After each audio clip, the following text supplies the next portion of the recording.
Hey guys, so today's recipe is going to be for this spicy chicken egg fried rice. My mom used to make this all the time and I never thought that I'd be able to make it like her, but she taught me while we were filming this. So for this recipe you'll need some eggs, a bell pepper, it can be of any colour, green or red chilies, spring onions, ginger, coriander, sweet corn, mushrooms, peas and carrots, garlic, baby corn. For the spices you'll need coarse black pepper, red chili flakes, some chicken seasoning, this is optional, salt, soya sauce, rice, and of course your chicken breast. First, just wash your spring onions, cut off any of the dead parts and slice them all the way to the bottom. Finally, we're using something different rather than our normal brown or red onions. Spring onions are a key ingredient on for this recipe, so try and get your hands on them if you can. Next, heat your oil. We're going to be using at least 3 big spoonfuls of oil for this. As I always say with rice, we use more oil. Once the oil is warm, add in your spring onions and allow these to soften slightly.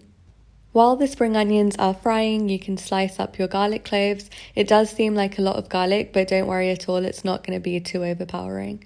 Once your spring onions have softened and have slightly changed colour, you can add in the garlic cloves and allow these to fry for about 2 to 3 minutes until soft.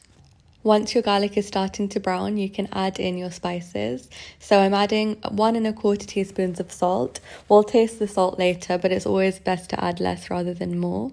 I'm also adding 2 teaspoons of red chili flakes and 2 teaspoons of black pepper. I'm going to mix this for about 30 seconds before adding in my chicken because we don't want the spices to stick or burn. I've cut the chicken up into this size pieces. I would recommend cutting them almost like this. You can cut them a tiny bit smaller if you prefer, but this is a good size to do. We're now going to fry our chicken for about 7 to 8 minutes before adding in our first bit of veg. You really need to make sure that you're not drying out your chicken for this recipe. You want the chicken to remain moist.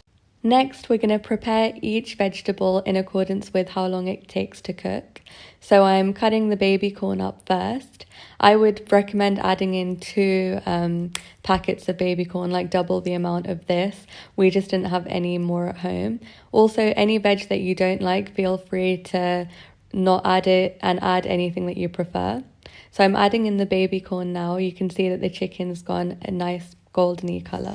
I've also julienned quite a bit of ginger. It looks like a lot, but honestly, it's really important to use a nice amount of ginger. It gives a lot of freshness to the rice.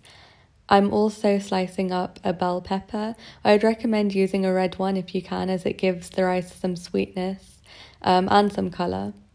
Next, I'm slicing my green chilies. I'm using around 6 or 7 here, but again, it is up to preference and sort of your spice tolerance. If you're a typical Pakistani, then I would recommend just using the same as what I do. Add in your ginger, your pepper, and your chilies. Give this a good stir. Leave it for another 5 minutes before adding in your peas as well as your sweet corn. These vegetables take a lot less time to cook than the baby corn and the peppers, so we're adding them next. The last veg that we're going to add is going to be our mushrooms. Mushrooms don't take long at all to cook, so we're going to add them in and cook for another max 5 to 6 minutes because we don't want to dry out our mushrooms. We're next going to add in about 3 glugs of soya sauce. If you've got some chicken seasoning at home, you can add this in as well, but it is completely optional. Once both the veg and the chicken are completely cooked, you can add in your boiled rice. For the rice, you boil it as usual until completely cooked. I like to add the rice in bits to ensure that each grain of rice is really getting the flavour in. Just really mix this up properly until the rice almost all changes to a nice brownish colour, as you can see here. Once stirred, you can prepare your eggs. So whisk up your eggs as you would do for an omelette Just ensure that they're properly whisked. To this, add in salt and pepper, the same amount you would add in an omelette. I usually do 1 pinch of salt per egg. Whisk this up and we're ready to go. What you have to do now is create a space in your pan and ensure that your gas, the flame, is only heating that part of the pan as I've done here. To that gap, we're going to add a slight bit of oil and then we're going to add in our egg in small amounts. So we're going to do it part by part, as you'll see now.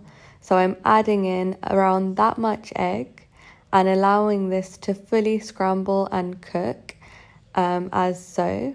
When it's completely cooked and it looks almost like a scrambled egg, you can clear that space up and bring the egg up to the top. We're going to do the same thing again, so add a bit of oil, add a little bit more of the egg once the oil is hot, and we're going to scramble it until really well cooked, as you can see here. Again, move that bit of egg to inside the rice and keep doing this process until all of your egg is completely cooked. Once all the egg is at the top like so, we can stir this up to make sure that there's egg in all parts.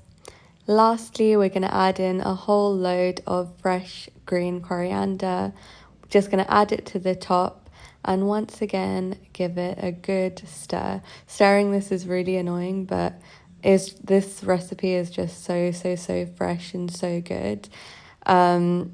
I really want you guys to try this because I wouldn't say it's very Pakistani, but I don't know what cuisine it is. I don't know how you describe it, but I feel like it's kind of a fusion food.